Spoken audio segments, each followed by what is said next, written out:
তার মধ্যে পড়িয়া আল্লাহকে পুত পবিত্র বলে, আল্লাহ ছাড়া মাবুদ নাই এই বলে যখনই ঘোষণা দিয়া দেয় আর নিজের ব্যাপারে আল্লাহর দরবারে জানাইয়া দেয়, ও মালিক আমার ঠিক হয় নাই, নিজের নফসের উপরে জুলুম করে নিলাম, নিজের নফসের উপরে আমি নির্যাতন করে ফেললাম।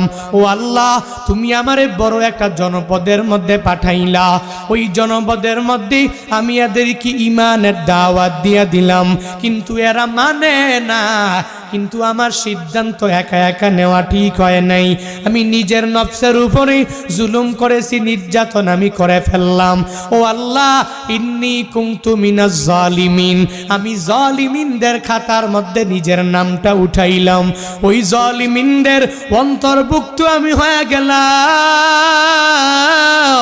আমি জানি তুমি ছাড়া আমার মাবুদ কেউ নাই, আল্লাহ